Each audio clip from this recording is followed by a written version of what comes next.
Hi, well this is my first screencast, so it's going to be pretty rough, and I'm going to be demonstrating a method of generating passwords using hashes. If you're comfortable with the command line in Linux or Mac OS X or any other Unix system, you should be able to use this method. I've been using it myself for some years.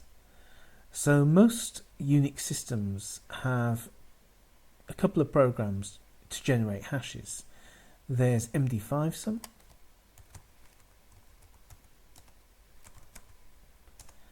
and you can type into it and then hit Control D to say that's the end of the input, and you get this long string as the output, and this is called a hash. The other program is SHA-1sum,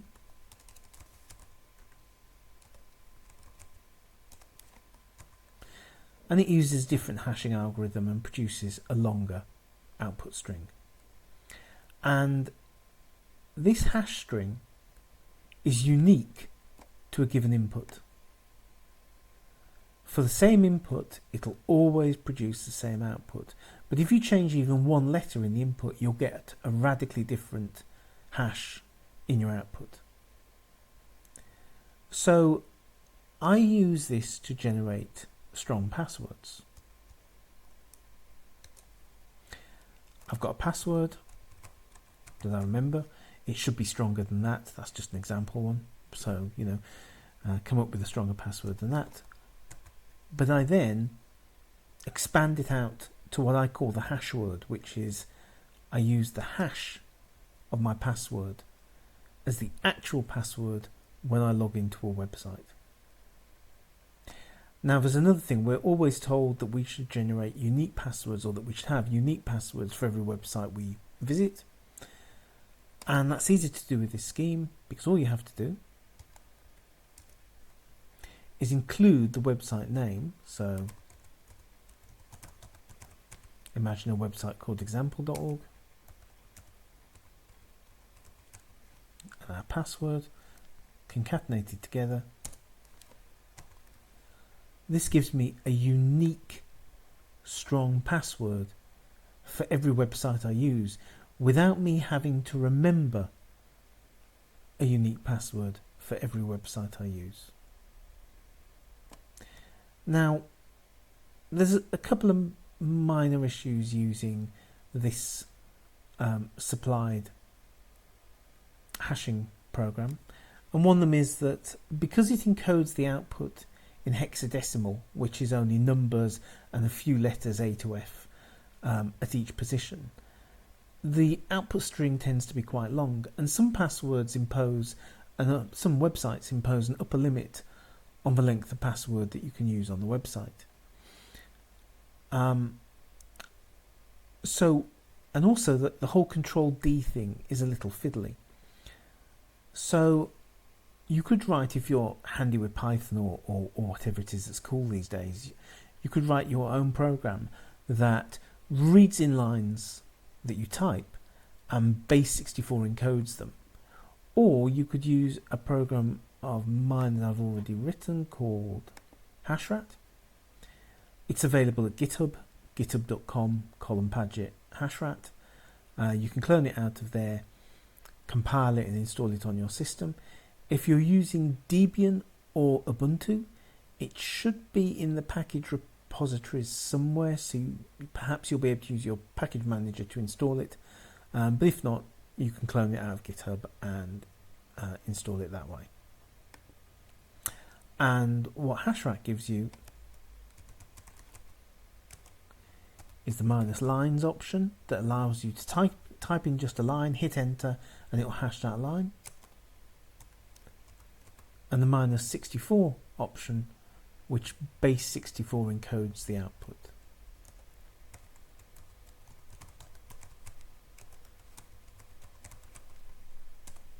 And you can see we get a not much, but a considerably shorter string that uses many more characters in all the different positions.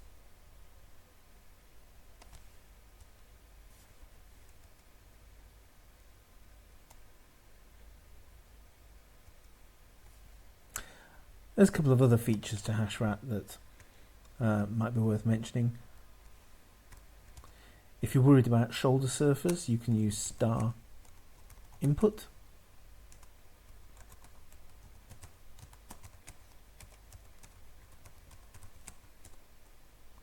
And it conceals what you're typing.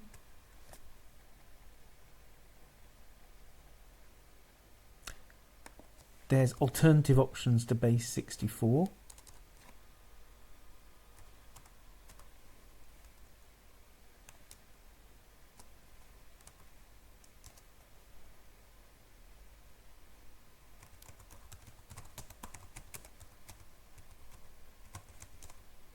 That encode in an even shorter string, but they introduced a lot of weird characters, and some websites don't like, using a character like that or question mark. So, there's I find base 64 works well, whereas the other alternative schemes like hexadecimal or this base 85 encoding don't work as well.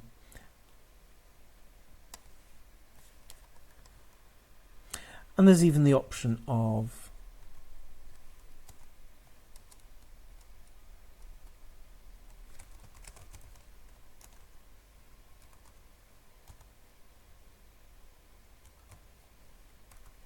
chaining hash algorithms together, so as first something is hashed with one, then passed on to another, and then even passed on to a third.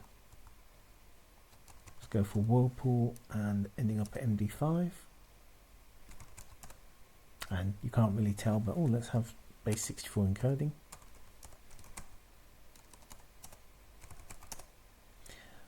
And you can't really tell, but this has been through, it's first been hashed into SHA-256, then into Whirlpool, and then finally using the MD5 hash algorithm to give us our output.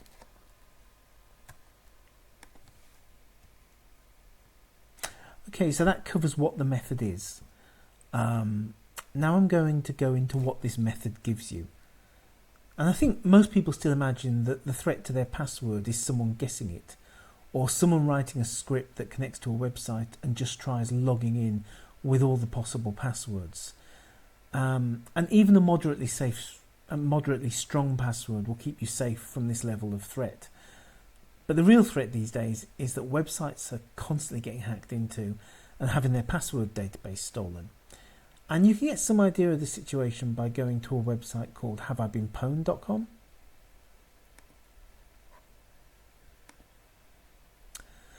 And here you can type in your email address or your username and see whether that email address has been in any of the stolen password lists that have been stolen from various websites. And even if you find that no, you aren't, congratulations, but you can see the state of the situation by scrolling down the page, and here we've got the top 10 breaches. And you can see MySpace, 350, almost 360 million accounts stolen. LinkedIn, 164. Adobe, I remember when Adobe was number one. So in the last couple of years, we've had these two come in even bigger. And in fact, while I'm making this screencast, news is coming out that Yahoo's been hacked, and that the figure for stolen user accounts and stolen passwords on Yahoo is going to be 500 million accounts stolen. So they're going to take the top spot. It's nice to be number one in something. And if we scroll down the page, you can view all the breaches, because that's just the top 10.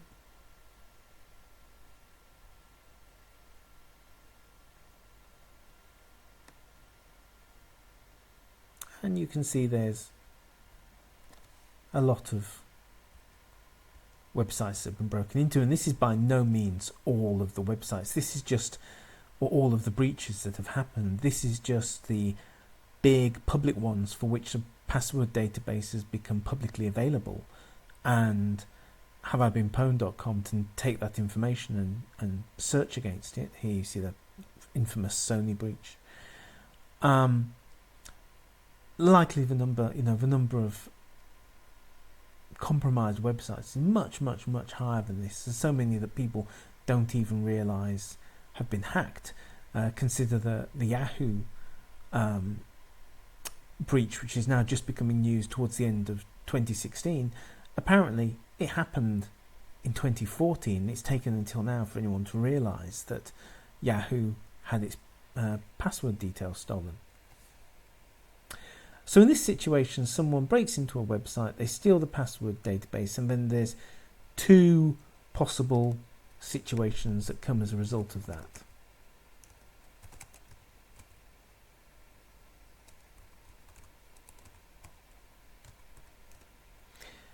So here's the worst case scenario. And the passwords have been stored in the clear, just stored in the password file or the password database with no encryption. This is really bad, but it still happens. So at this point, the attacker doesn't have any further work to do. They've got a nice list of usernames and passwords, and they can go around the internet trying to see if anyone has used the same password at multiple websites. So they can take Alice's password and try it at alice@gmail.com, alice@yahoo.com, alice@twitter.com, and see if she's used the same password more than once. And if she has, they're into her other accounts at other websites. And even the likes of Eve and Mallory, who've put some effort into coming up with stronger passwords than Alice and Bob, even they're not really protected in this situation. But this user is, because they've used my hashwords scheme. And this will be a uniquely generated hashword for this website. So the fact that the attacker can see this doesn't really give them anything, because they've already stolen the password file from the website, which is the crown jewels of any system. They presumably have complete control of that system anyway. They don't really need your password on that system, and that password is no use to them anywhere else because it's being uniquely generated for this site by hashing. Okay, so the other situation is this, and here the passwords have been encrypted. And in fact, they've not really been encrypted, they've been hashed. And that's a subtly different thing from encryption because it's not reversible. You can't convert a hash back to what it was, to what was fed in to create the hash. So you might think at this point that the attacker would give up. Incidentally, this is why if you've ever forgotten your password and you've gone to your local system administrator and said, can you tell me what it is, please? And they've told you somewhat smugly that they don't have your password, and you've thought, well, you must have it because when I type my password in, when I log on, you must have my password on file in order to check that what I typed was right. Well, this is the reason they don't have it. What they do is they take a hash of your password, and then when you type in your password when you log in, they hash what you typed, and if that hash matches the one they have on file, then you type the right password. But it means they don't have to store your passwords. They don't know what the password is. So it's harder for the password to be stolen. Harder, but not impossible. Because what you can do in this situation is that you can take, say, a dictionary and hash every word in the dictionary, and then compare the resulting hashes with what you see in the stolen password file. And if you find a match, you know what the word was that's being used as a password. So that's why people create, have multiple words in their password. They put funny characters in there. They replace letters with numbers in order to make it harder to do that. But the thing is that computing power is now getting to be so great that it's fairly inexpensive to build systems that can make millions, even billions of password guesses per second. So Ars Technica has this article about one such system. it uses graphics cards, 5 machines, all with 8 graphics cards in them. And this system can check 350 billion guesses a second. And that means it can crack it takes 6 hours for it to try every possible 8-character password. And obviously for passwords short of 8 characters, it would take even less time to go through all of them. But there's a thing that happens if you add even one letter to your password. The longer the password, the stronger it is. And imagine that that you can use all the uppercase and lowercase letters and all the numbers in your password. Well, if your password's, that's 62 characters, and if your password's only 1 character long, there's only 62 possibilities. But if your password's 2 characters long, it's gone up to almost 4,000 possibilities. 3 characters,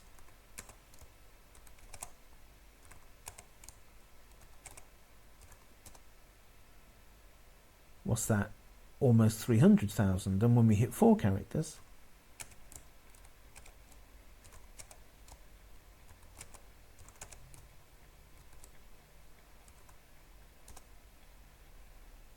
I'm not quite sure what that is, but it's a very big number. I mean, the next number will be even bigger. I mean, you can see the curve developing here.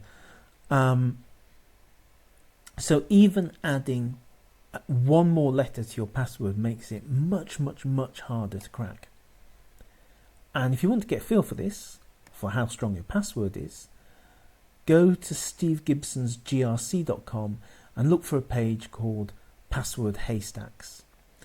And what this is a system that lets you type in a password and it will tell you how long it should take for someone to crack it with a brute force cracking rig. So let's go with an 8-character password. So let's have a letter, let's have a number, let's have a symbol, let's have a capital letter, let's have another symbol, let's have a, what now? Oh, another number, another letter. Is that enough? 1 more.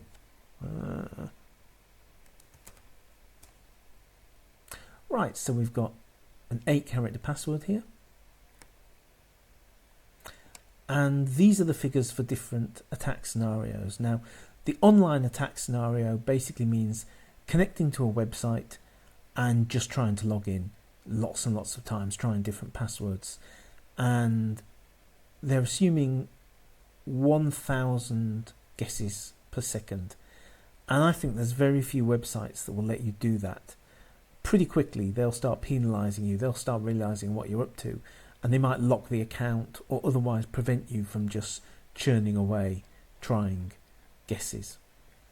But even if they don't, because of the latency involved in connecting to the website and trying all these passwords, it's going to take you a long time to go through all 8-digit passwords. But if you can steal the password file and put it on your own computer and then make guesses as fast as you can without any network latency, you can see Steve's website's a little behind the times here because he's saying 18 hours, where we've seen the state of the art, it's more like 6 hours. But he's still not that far out. He's not an order of magnitude out. It's about right. And the really interesting figure is the massive cracking array scenario, which is 100 trillion guesses a second. So this would be maybe the NSA or GCHQ, some nation state with true supercomputing power. It would take them a minute about to crack an 8-digit password, 8-character password. So let's add 1 more character. Let's see how the numbers have changed. Well, even our Ars Technica style cracker that could do it in a few hours previously has now gone up to months. And even the NSA are now facing an hour or so. Let's add another letter. number. And you can see how it's ramping up. Ars Technica style cracking rig is now facing years, almost 20 years. The NSA is looking at a week. They're still doing pretty good, but okay. So let's now try entering one of our hashword style hashwords. That's a product. That's the output of a hashing function.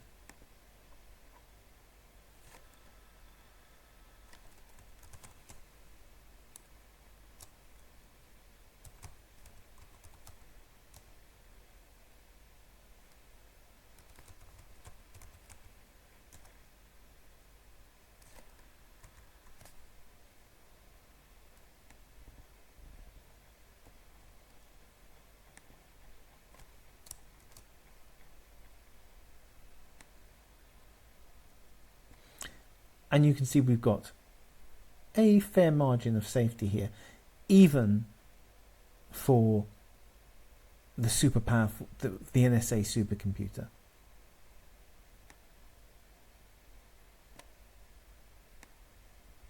If we try a base 64 encoded one, whoops.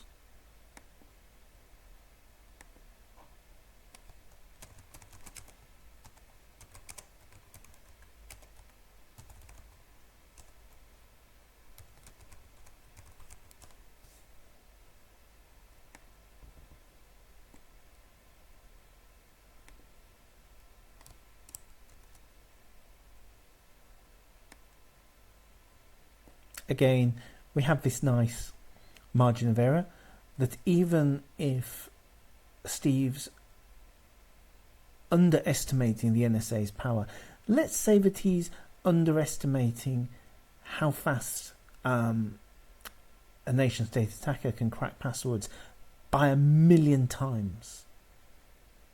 We're still looking at 76 trillion centuries. If he's underestimating by 1,000,000,000,000 times, 76 million trillion centuries, we can really underestimate the amount of time it takes someone to crack this password by a long way and still have a good margin of error. If it's longer than my lifetime, I'm not really worried about someone cracking the password.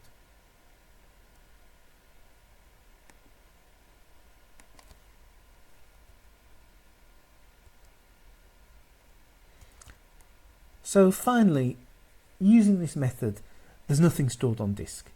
You regenerate your password every time, and if your laptop gets stolen, there's nothing for anyone to find. Yes, it's a bit of a bind having to run MD5 sum or hashrat and type your secret in, cut and paste your password every single time you log into a website. But personally, I think the benefits are worth it. You get longer, stronger passwords. It gives you unique passwords for every website. And it protects you even when a website stores your password unencrypted, and it stores nothing on disk that can be found if your laptop is stolen from you. So there you have it. That's my scheme for stronger passwords. And with that, goodbye.